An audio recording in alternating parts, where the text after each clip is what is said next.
Mas Dik. Halo Pak, Ya, selamat sama-sama. menjelang malam Pak. Malam. Alhamdulillah. Pembukaan dulu boleh Pak? Boleh, silakan. Oke. Ntar ini deketin dulu. Kita pembukaan dulu. Selamat datang di acara Pokecang, podcast Kecamatan Cangkuang Pak. Wah,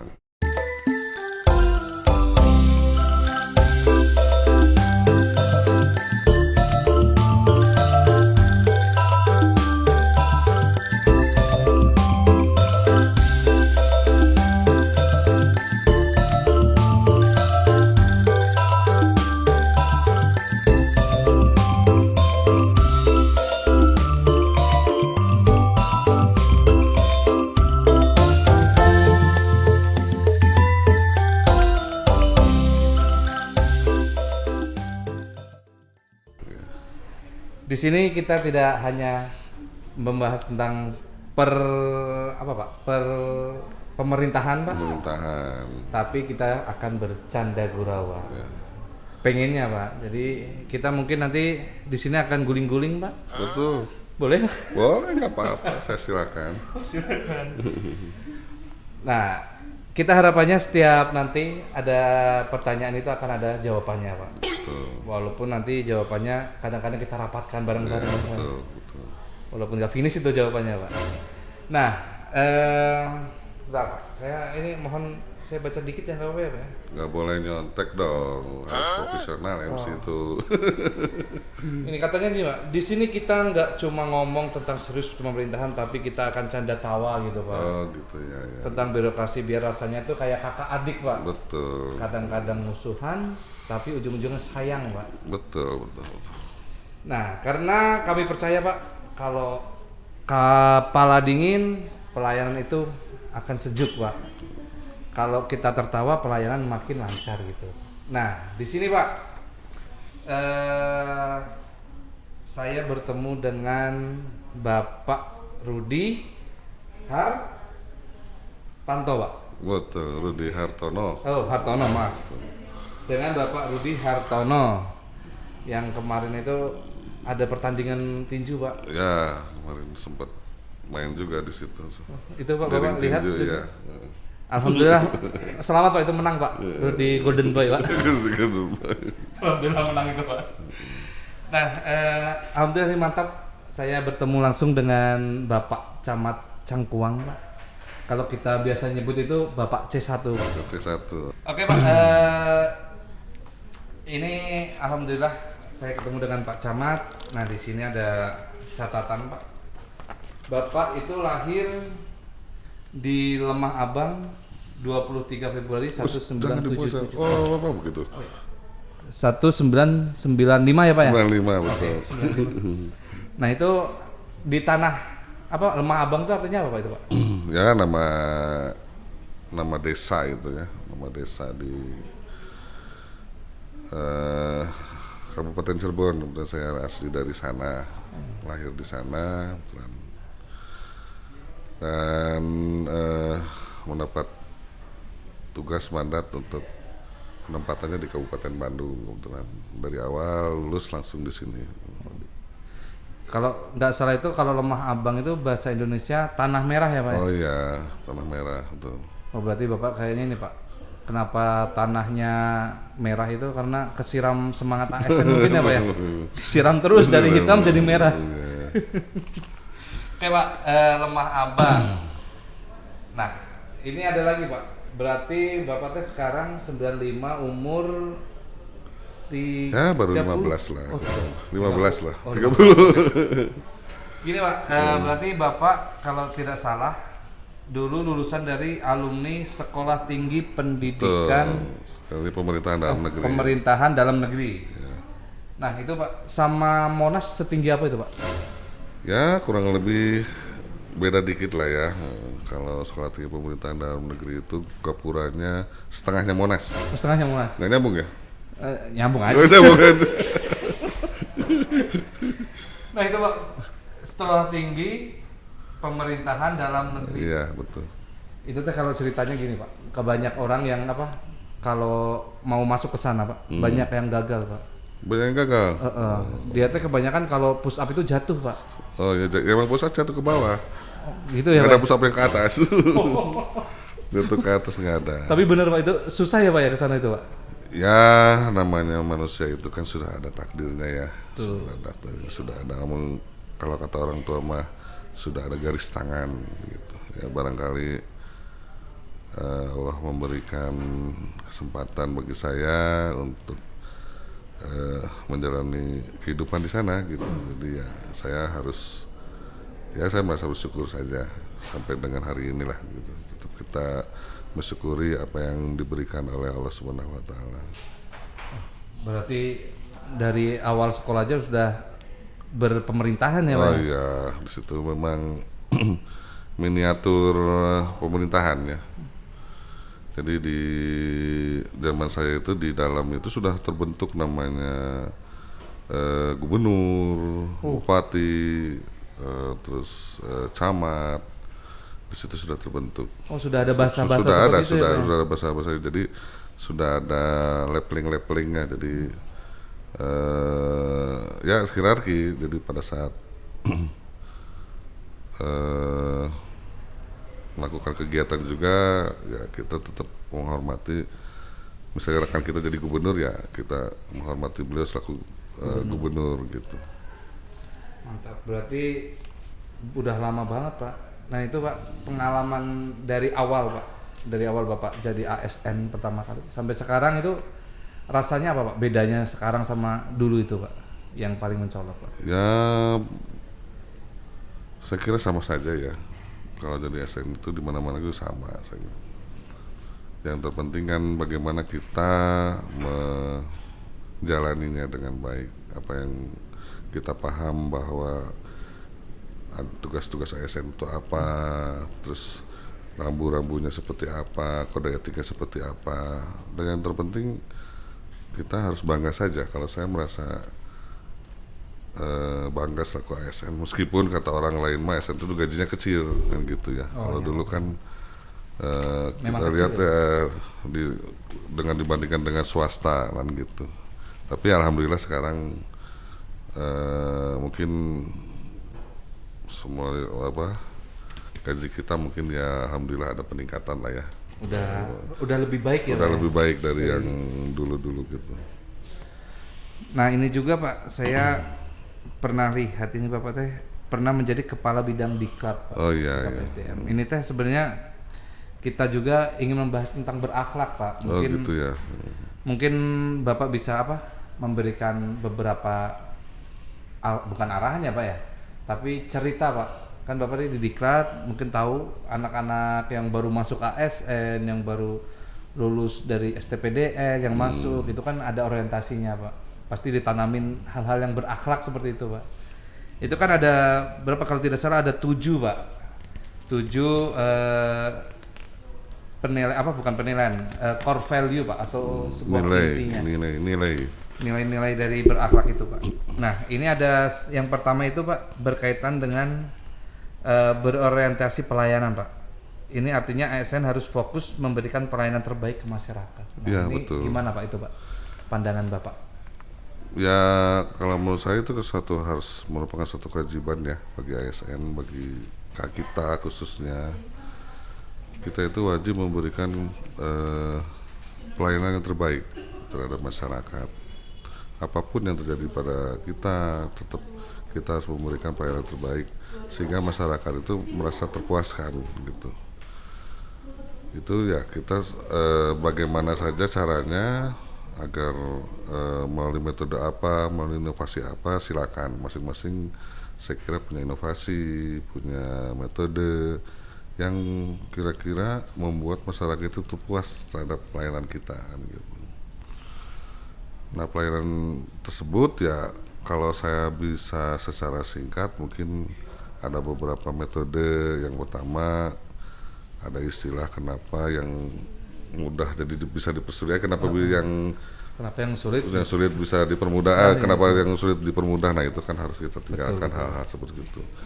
Masyarakat perlu yang pasti-pasti saja lah saya kira. Masyarakat perlu pasti, masyarakat perlu kepuasan begitu. Jadi kadang saya kalau menilai suatu kepuasan itu, saya selalu melakukan kunjungan-kunjungan. Kunjungan-kunjungan misalnya salah satunya ke bank, ke lembaga pemerintah, kemana misalnya kita ke bank, kan itu kan beda ya. Kalau misalnya kita ke bank itu kan kita masuk disapa, senyum. Oh iya, 3S-nya dapat gitu ya Pak ya. Ruangannya sejuk. Nah kita juga harus berpikir begitu. Bagaimana orang lain yang datang misalnya, apalagi di kecamatan yang misalnya dia jauh-jauh Ya. dari daerah Jatisari atau misalnya Banda Asri ke sini dengan menggunakan biaya mungkin ya minimal lah untuk kendaraan itu kan dia menggunakan bensin. Tapi datang ke sini kita tidak memberikan pelayanan yang terbaik gitu. Jadi saya minta nanti saya sudah perintahkan pada seluruh jajaran yang ada di kecamatan, tolong berikan pelayanan terbaik kepada masyarakat kita. Mereka toh masyarakat kita yang harus kita berikan kepuasan dalam arti pelayanan yang diberikan oleh kita gitu. Pelayanan yang prima gitu Pak. Kemarin itu keren Pak, kita kan kemarin ada acara yang sinergitas itu Pak. Ya betul. Itu menurut saya keren sekali Pak. Ya itu, betul. Pak. Jadi sinergitas itu merupakan sebuah inovasi barangkali ya. Kita bagaimana mendekatkan pelayanan itu kepada masyarakat. Jadi biasanya masyarakat yang datang, sekali kita yang datang ke masyarakat. Betul, jadi itu, Pak. masyarakat merasa dipermudah, merasa dekat, tenang gitu. Berarti masyarakat itu hampir sama kayak pasangan ya Pak ya? Ya betul. Kalau tidak puas hatinya, Ya. kalau kita tidak memuaskan, kalau kita tidak membuat senang istri kita atau keluarga kita, nanti juga akan marah-marah ke kita ya Pak ya? Betul ya. Jadi ya kita usahakan kita memberikan pelayanan lah yang terbaik ya. Oke, Pak. Dan yang terpenting juga kita harus tidak antipati ya terhadap namanya kritik dan sebagainya. Standar pelayanan, standar kepuasan masyarakat itu harus kita selalu kita terapkan. Alangkah baiknya misalnya setiap pelayanan, setelah orang itu memberikan pelayanan, dia diberikan kesempatan memberikan respon. Jadi cukup yang simpel lah, misalnya bagaimana pelayanan Anda terhadap respon kecamatan Cangkuang. Nah kita bikin polling saja di situ, baik sekali, baik, cukup, kurang, atau mengecewakan lah gitu ya. Nah, dari situ kita bisa menjadi tolak ukur bagi kita dalam memberikan evaluasi dan inovasi kedepannya harus seperti apa. Berarti seharusnya kecamatan itu harus banyak senyum ya Pak ya? Ya betul, harus senyum. Jadi ketemu warga senyum. Jangan sebelum berdiri tapi harus senyum. Kadang-kadang itu Pak, kalau udah kebanyakan kerjaan, kadang-kadang senyum sendiri-sendiri itu menakutkan. Nah ini Pak, ada yang kedua Pak, tentang akuntabilitas. Nah ini Pak, yang kadang-kadang banyak ASN itu udah keringetan Pak kalau ngomongin akuntabilitas. Udah kayak laporan keuangan dan lain-lain. Padahal apa itu Pak untuk akuntabilitas? Ya akuntabel itu kan artinya tanggung jawab di situ ya. Jadi akuntabel itu artinya kita memberikan, kita harus mengembangkan rasa tanggung jawab kita terhadap kepercayaan yang diberikan. Kepercayaan itu kan ada dari negara, ada dari pimpinan, ada dari masyarakat. Nah kita harus akuntabel, kita harus bisa bertanggung jawabkan gitu. Nah, berarti jangan cuma kalau ada warga kesini bisa jawab saja, tapi tidak bisa tanggungnya ya Pak ya. Jadi harus sepakat itu Pak, tanggung dan jawab. Tanggung dan jawab itu semuanya. Okay. Jadi mantap nih Pak untuk akuntabilitas. Nah ini ada lagi Pak tentang yang kebanyakan anggap orang itu bahwa kita tidak kompeten Pak. Nah ini Pak, menarik sekali Pak. Kalau menurut Bapak ASN itu harus kompeten, harus upgrade diri tidak Pak? Di situasi yang ya sekarang digitalisasi aneh gitu Pak. Udah apa-apa AI. Nah kayak gitu gimana Pak menurut Bapak? Ya kalau menurut saya manusia itu kan ada pepatah yang di Cina itu kejar ilmu sampai ke negeri Cina. Betul. Nah gitu.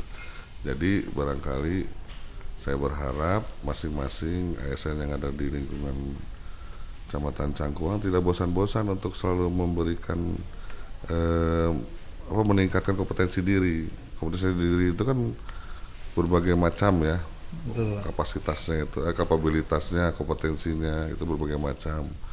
Apakah melalui formal maupun non formal. Formal itu kan bisa sekolah, kuliah lagi, sudah dari S1 ke S2, S2 ke S3 kan gitu. Nah, non formal misalnya kita bisa membaca buku-buku literasi tentang aturan-aturan, kita bisa membaca tentang SOP atau seperti apa, sehingga kita sedikit-sedikit memiliki kompetensi dan pengetahuan yang mungkin bisa mendukung nanti ke depannya dalam melaksanakan tugas. Bisa menambah ilmunya. Menambah gitu ilmu ya. Ya gitu. Berarti kalau ASN itu kayak HP Pak istilahnya. Betul, harus dicas terus. Harus dicas terus, di-upgrade juga softwarenya. Di-upgrade juga. Biar nggak mati, biar nggak nge-hang ya Pak ya. Tapi sekarang ya alhamdulillah Pak, itu kita secara tidak langsung juga sudah melakukan upgrade diri Pak, kayak DHE sudah online ya Pak ya. Betul. Penilaian kinerja sudah melalui Sasikap. Terus surat menyurat sudah melalui e-office gitu ya Pak ya. Betul. Yang dulunya banyak yang manual, sekarang udah otomatis itu Pak. Dan jangan lupa, mungkin saya bisa tambahkan sedikit bahwa kompetensi itu tidak hanya kompetensi ilmu, tapi kita juga harus belajar, kita juga harus mengantisipasi untuk masa depan kita, hidup kita.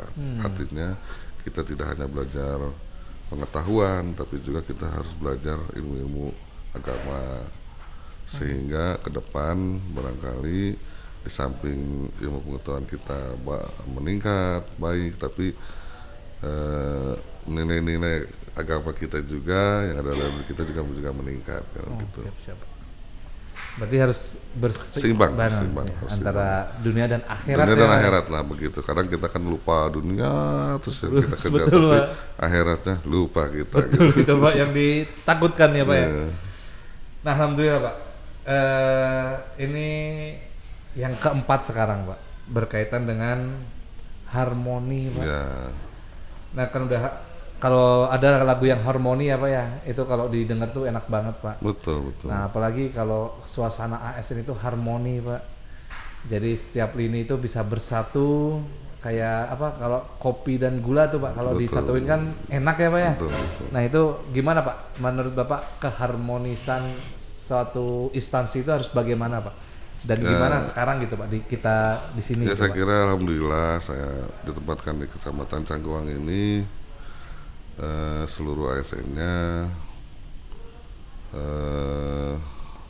dalam kondisi yang harmonis lah ya, saya kira. Artinya harmonis di sini tidak egois, tapi kita bisa sama-sama bekerja, karena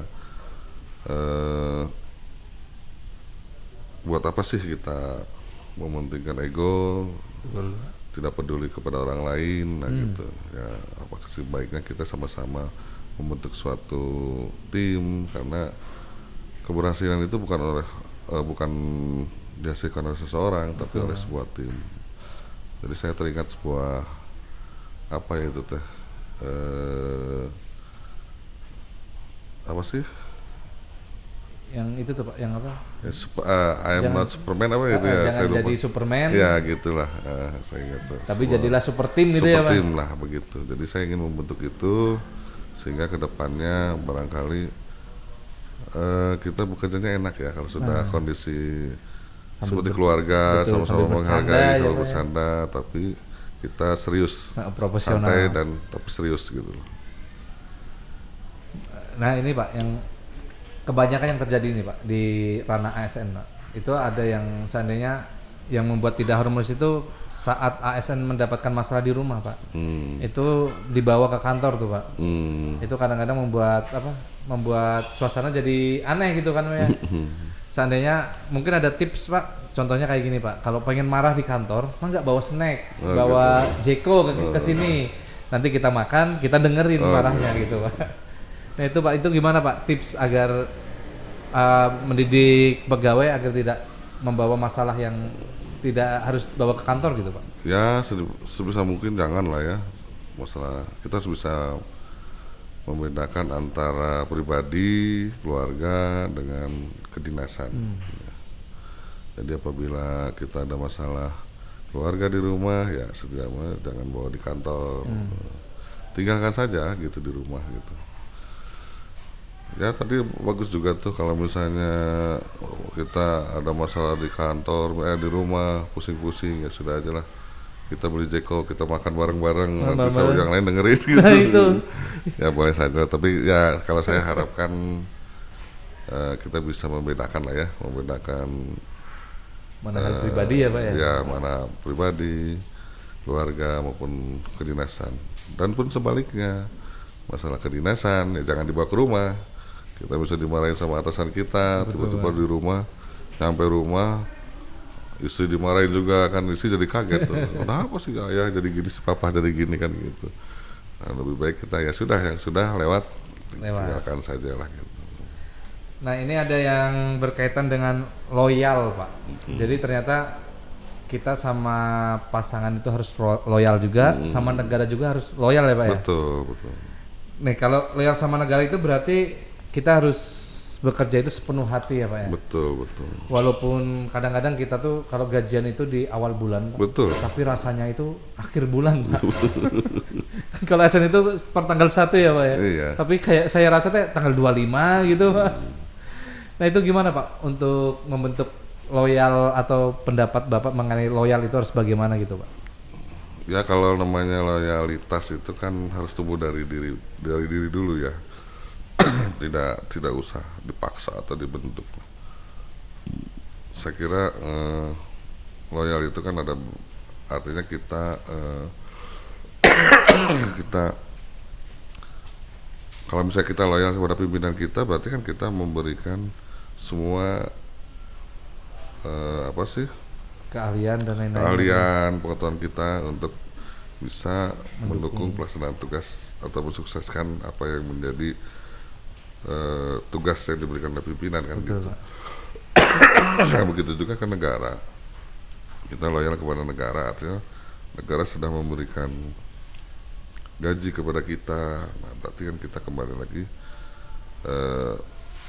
loyal artinya tetap kita mencurahkan seluruh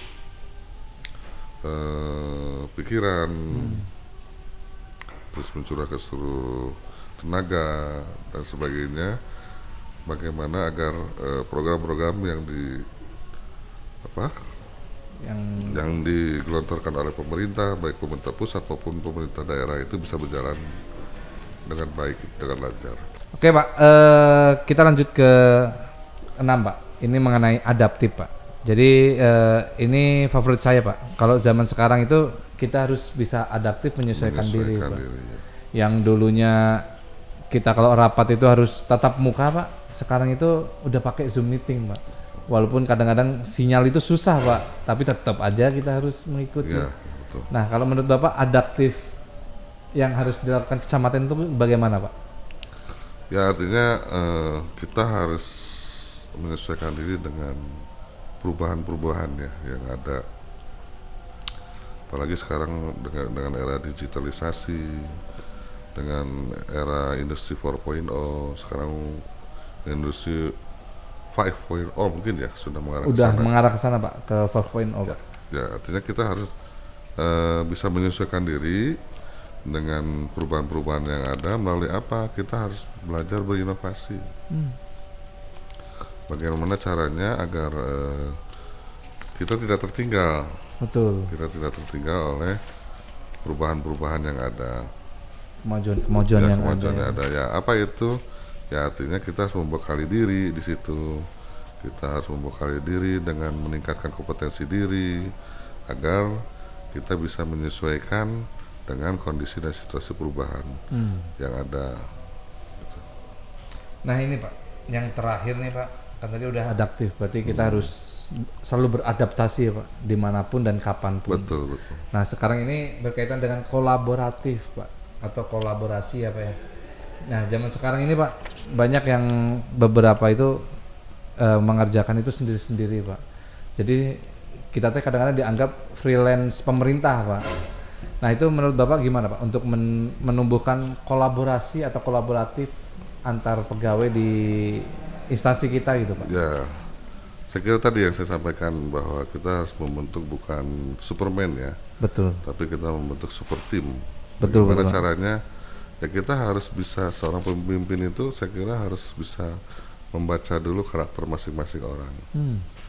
Orangnya si A seperti gini, si B seperti gini, si C seperti gini. Nah, dari situ kita melakukan pendekatan-pendekatan yang sifatnya humanis tadi, baru kita bangun di situ kerjasama. Artinya bagaimana masing-masing orang itu mempunyai pemahaman yang sama, mempunyai frame yang sama, mempunyai pola pikir yang sama, mempunyai pola pandang yang sama untuk mencapai tujuan. Gitu. Melalui sinergitas itu. Jadi kalau misalnya semua orang sudah mempunyai frame yang sama terhadap tujuan, saya kira semua permasalahan itu akan bisa diselesaikan. Gitu. Tempat-tempat. Kalau ini Pak, kan ini kita sudah membahas mengenai berakhlak ini Pak ke semuanya. Nah nilai yang Bapak kasih ke kita Pak masing-masing, bukan masing-masing, keseluruhan ASN yang di Kecamatan Cangkuang dari 1 sampai 100 berapa nilainya Pak? Ya untuk Pak? sementara mungkin saya kasih nilai 8 ya. 80? 8 ya, 80 lah. Saya kira kasih nilai 80 karena memang mungkin karena saya baru di sini, Pak Sekcam juga baru. Betul Pak. Nah itu kan untuk membangun suatu pemahaman yang sama tadi kolaboratif itu kita, agak perlu waktu. Betul Pak. Perlu waktu karena masing-masing orang mempunyai Karakter, mempunyai kebiasaan yang memang harus kita sama-sama satukan. oh betul Pak. Insya Allah lah, mungkin target saya di awal ini kita sudah mengarah ke angka 90 barangkali ya. Oh berarti Dan kita bisa tahun depan kita bisa selalu beriringan jalan, satu pemahamannya sama, satu frame dan mencapai tujuan daripada organisasi. nah betul Pak. Sebenarnya sebuah super tim itu kalau ada yang jatuh kita bantu Ya, buat betul. berdiri lagi ya Pak ya. Gitu. Bukan ada yang jatuh Dibiarkan atau malah Atau didorong lagi biar lo makin jatuh Pak. Nah alhamdulillah Pak, terima kasih banyak ini Pak telah datang di acara Pokecang Pak yang episode kedua ini Pak. Episode kedua ya. Iya betul. Semoga semua yang kita bicarakan tadi Pak bisa menjadi manfaat Amin. bagi teman-teman yang di Kecamatan Cangkuang dulu Ya, aja betul, Pak. betul. Nanti mungkin kalau ada yang mau nonton bisa dilihat oleh dinas. Jadi nilai berakhlak itu bagaimana gitu Pak. Nah saya juga kurang tahu ini Pak, saya sudah berakhlak atau belum ini. Yang tadi Bapak 80%, mungkin saya masih 75 Pak. Saya membuat minusnya mungkin Pak. Nah, jadi ASN itu berarti intinya mah harus adaptif, kolaboratif, harus kerjasama, Ya, harus kompeten ya Pak, loyal, harmonis. Oke Pak, sekali lagi terima kasih banyak Bapak C1 kita. Nanti kapan-kapan kita ketemu B1 Boleh, ya Pak ya? boleh, ya. B1. Dan A1 juga Pak. A1 ya, A1 mah fisika dong. B1 biologi. Oh, saya anak IPS. Berarti IPS itu apa? Geografi, sejarah kayak gitu Pak. Aduh, nggak ada simbol-simbol kayak gitu Pak. Iya, iya. Oke, semoga intinya mah pesan ini bisa nyetrum lah ke semuanya Pak. Oke, mungkin ada pesan-pesan Pak yang terakhir. Ya saya kira barangkali pesan saya terhadap diri saya pribadi maupun kepada seluruh jajaran ASN yang ada di Kecamatan Cangkuang maupun ada di instansi manapun, saya tetap menggarisbawahi bahwa kita harus bangga dulu terhadap diri kita. Kita harus bangga menjadi seorang ASN. Karena kebanggaan itu akan menumbuhkan nilai-nilai positif. Betul Pak. Misalnya contoh Mas Didik ini seorang direktur perusahaan. Amin. karena sudah sebuah direktur kan bangga tuh. Betul. Nah akhirnya kan kalau dengan seorang direktur perusahaan itu bangga, artinya setelah itu kan Pak Sudidik itu kan bisa memberikan memberikan nilai-nilai lebih lah, nilai-nilai positif terhadap orang lain. Saking bangganya tadi ya. Saking bangganya tadi.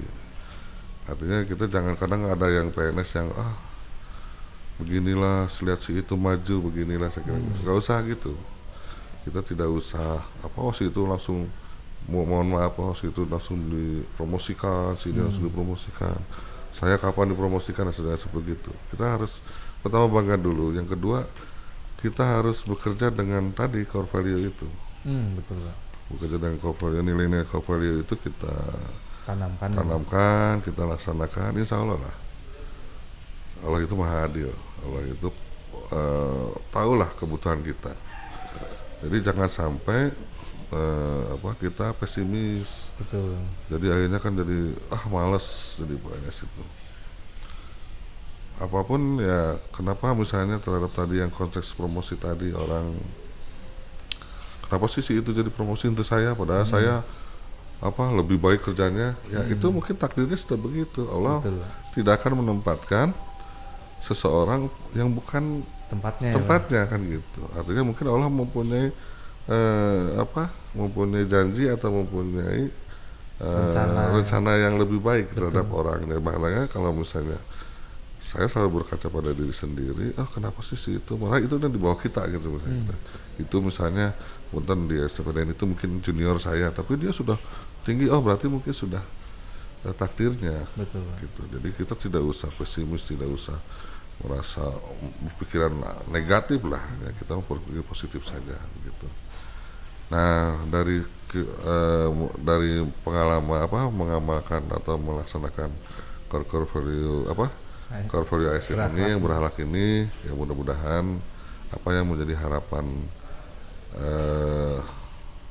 negara bahwa ASN itu tugas ASN itu hanya 3. 1 sebagai pelaksanakan kebijakan, yang kedua sebagai pemersatu bangsa, yang ketiga sebagai pelayan masyarakat, pelayan publik. Nah mudah-mudahan tugas ASN bisa dilaksanakan dengan sebaik-baiknya begitu. Amin Pak. Oke, berarti tadi dari pesan Bapak, alhamdulillah Pak. Berarti kalau ASN itu harus bersyukur saja. Ya harus bersyukur. Dan lihat orang lain di swasta, mohon maaf, dia sudah kerja ini tiba-tiba bangkrut, dipecat, ya kita mah harus bersyukur saja bahwa kita diberi penghasilan, diberi gaji oleh pemerintah, meskipun ya cara pandang orang terhadap gaji itu beda-beda. Betul. Ada yang merasa sakit diberi, ada yang merasa kita merasa sudah cukup segitu. Ya kita bagaimana mensyukurinya, seperti begitu. Terima kasih banyak Pak. Sama-sama. Mungkin podcastan Pokecang Pak namanya, Pak. Ya. Mungkin Pokecang episode hari ini dicukupkan ya Pak ya. Terima kasih sekali atas kehadirannya. Buat teman-teman jangan lupa di subscribe Pak. Oke. Like dan komen Pak. Mungkin nanti komen-komennya ada yang pedes, nggak apa-apa ya Pak ya. Nggak apa-apa. Kita legowo. Kita berterima kasih. Nah itu. Kita berterima kasih. Artinya kita tidak anti kritikan. Ya. Kritikan membangun ya, dalam arti kritikan membangun ya, bukan kritikan dalam karena kutip tidak mendasar. Gitu, tidak mendasar. Semua orang punya kekurangan. Nah dengan kritikan tersebut kita menjadi evaluasi bagi kita untuk melangkah ke yang lebih baik seperti itu.